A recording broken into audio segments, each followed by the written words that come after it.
Yo, what's up, happy people? Isang mapagpalang araw po sa ating lahat. For today's video, mga kuys, mga gayas, pag-usapan natin itong si Garapalan. Garapalan nga. Sino ba tong ahas na to lumabas ka sa katawan ni Zuma? Lumabas ka sa tunay mong katauhan, huwag kang gumamit ng mga taong may mukha at sariling pangalan. Bakit kailangan mo gumamit ng mga dummy account kung tunay kang tao? Isa ka ba sa kanilang keyword warriors? Ano ba itong mga pinagsasabi mo? Asenso Manileño tayo. Kita ninyo nung wala mga aliporis ni Isko, umayos ang City Hall. Kailan umayos?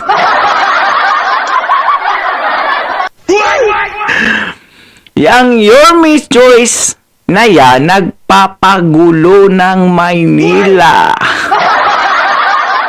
Paano mo nasabi?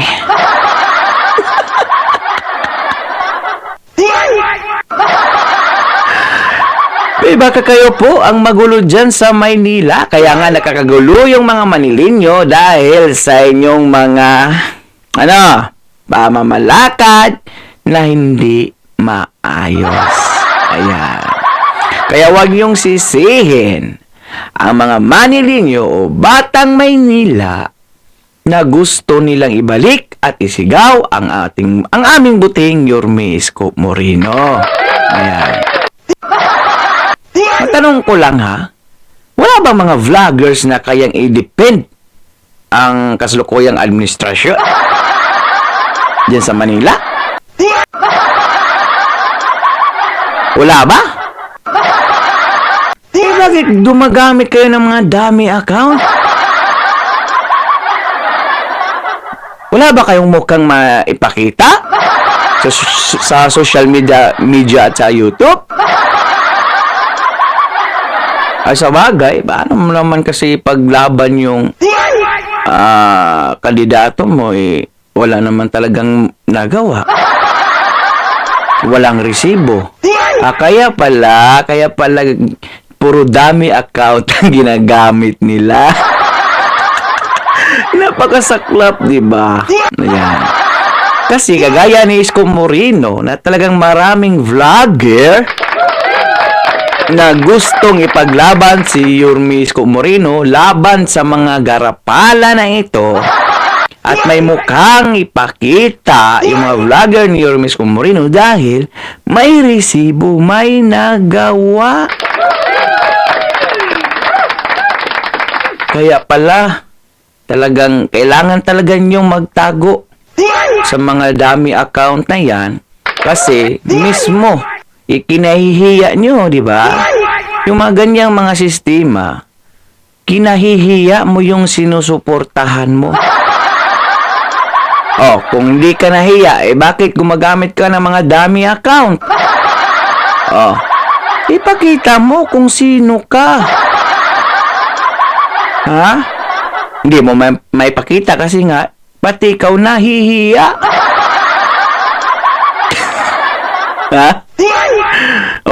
Tapos ngayon, panay-banat mo kay Yorme Isko Moreno na walang katotohanan. Talagang magkakagulo yan mga sila. Mga yan. Bakit? Kita mo naman sa City Council. Alam natin, mabait yan si Seriol, yung Vice Mayor. Pero nga ngunit, dahil sinusunod niya kung sino yung umuto sa kanya, ayun. Nabahiran yung pangalan niya sa mga negatibo. Reaksyon ng mga utaw. Pero kahit gaano po yung kabait, wala na po siyang magawa kasi nga, kung sino yung tandem ni Yorme Isko Moreno ay siyang mananalo na walang iba si Ma'am G. Kaya kayong mga kandidato, Dapat may sarili kayong prinsipyo. Gaya ni Yorme Isko Moreno, huwag kayong magpaggamit sa mga taong may sariling interes sa bayan. O, kita nyo, si Yorme Isko Moreno noon. O, umalis siya sa kanyang party dahil hindi niya gusto, hindi siya nagpaggamit kasi nga may prinsipyo. Ganyan dapat lahat ng mga kandidato para hindi ka maging masama sa iba. Tama naman po, di ba? Oh. Kung nagpapagamit ka sa isang tao na ayaw naman ng taong bayan, pati ikaw madadamay. Totoo po yan. Oh. Kung mabaho yung amo mo, ikaw rin kasi nga sumusunod ka sa kanya. Nangyari yan kay Yorme Isko Moreno noon. Oh, hindi siya sumunod. Oh, hanggang ngayon, mabango at gwapo pa rin ang aming Yorme Isko Moreno. Oh, ano pang pinagsasabi nitong garapala na to? Ito, may video pa si Yorme Isko Moreno na tong yung video ads niya noong 2022, yung sinampay ng iba tinira mo. Wow, ha? Grabe talaga ito, yung literal na garapalan talaga itong taong itong mga boys, mga gayas na. May isa pa, ang ahas kahit bisan mo ay manatiling ahas pa rin. Paano mo nasabi? Ahas ba yung tumanaw sa mga Manilinyo? Ahas ba ang tawag mo doon? Pag inuna niya yung taong bayan kaysa isang tao lamang? Ahas po ba yun? Di po ba pagmamahal sa bayan yun? Ha? Oh, ngayon, magpakilala ka, huwag kang magtago sa sariling saya mo. Kung totoo kang hindi naiya, alam mo naman, nakahiya yung sinusuportahan mo, kaya pati ikaw, nahiyang magpakita ng iyong original na personality. Ganun lang po kasimple yun. Marami pa ritong kalma ka, Martino, sino pang pinagsasabi nitong garapala na ito. Ayan, ito. Sinugnog. Tinira pati sinugnog. Alam mo yung sinugnog? Yung dating artista. Nugnog, buraot, hari ng minyum. Ito yung mga kondon daw na pinagawa ni Yorme Isko Moreno. Hari ka ng minyum sa Maynila. Siya may unit, anak may unit, kamag-anak may unit, nakuha pang ipaupa, titigas ng mukha ninyo. Mga hindot, hindi naman kayo mga nasunugan, pero bakit parang kayo ang natusta? Oh, gabi pa tumakapangla itong garapala na to. Di bale, sa impyerno din susunugin mga kaluluwa ninyo. Naku, baka kaluluwa mo, garapalan ha? Baka kaluluwa mo. Oo, magdala ka ng manok doon para pag papunta ka sa impyerno, at least may ulam ka, litson pa. Ayan, biruin mo. Parang hindi na yata alam na lahat ng nakakakuha ng mga units dyan sa may kundo ay idinaan sa mga paraffles para nga transparent, walang masabi yung taong bayan. Maswerte sila kasi nakuha, nabunot yung pangalan nila. O ngayon, siguro, kaya ka nagagalit kay Yorme Isko Moreno, baka isa ka sa hindi nabunot.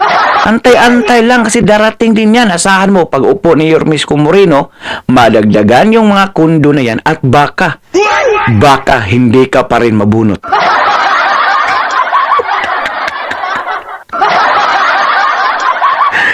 Saklap di ba? Kaya pag wag mabunot, wag maninira ng tao. Chillax lang. Darating din yan, siguro mabubunot ka na after mga tatlo dapat tatlong magkakasunod. 9 years o makagawa na siguro mga 100 na kundo si Yorme Isko Moreno dyan. Yung pinaka-last, di ba? May pinaka-last na bubunutin. May baka pa. Baka ikaw na yon. Kung hindi ka pa talaga mabunot, antay-antay na lang after 3 years pagbalik ni Yorme Isko Moreno. Baka ikaw na yung mabunot.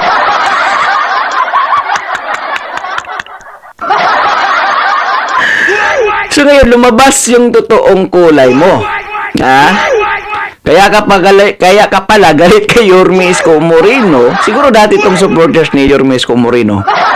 Ang gusto siguro nito, palakasan. Yung ayaw yun ni Yorme Isko Moreno na magpalakasan ka dyan sa Maynila. Kaya nga yung nakakuha ng mga unit sa mga kondo, condominium, mga ganyan, basic community, ay binondominium, ay dinaan po sa raffle po iyan para wala pong masabi. Itong lokong garapala na ito, malas talaga nito. Sa karami-rami ng mga kondo, mga pabahay ni Yorme Isko Moreno, hindi nabigyan. Kaya lumabas yung totoong kulay. Tinira si Nugnog kasi nga si Nugnog, nagpalang nag-jealous kasi nga si Nugnog, yung anak mayroon daw na mag-anak.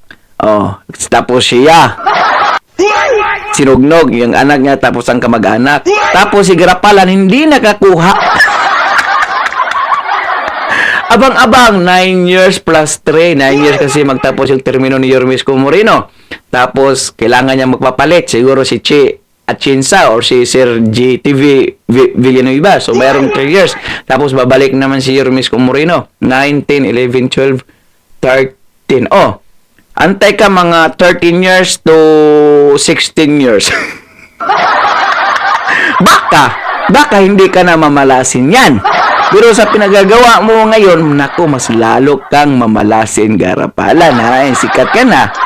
Dapat, hindi ka gumawa ng dami account para mas lalong sisikat ka pa.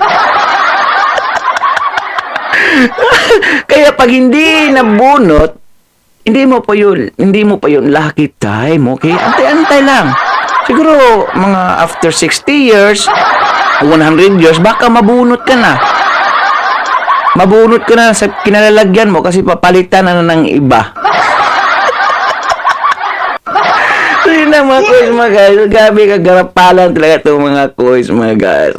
Dahil umabot po kayo sa dulo ng ating video, may karapatan po kayo mag-like, share, and subscribe. So now I'm God Manila. God first. God bless all. Peace.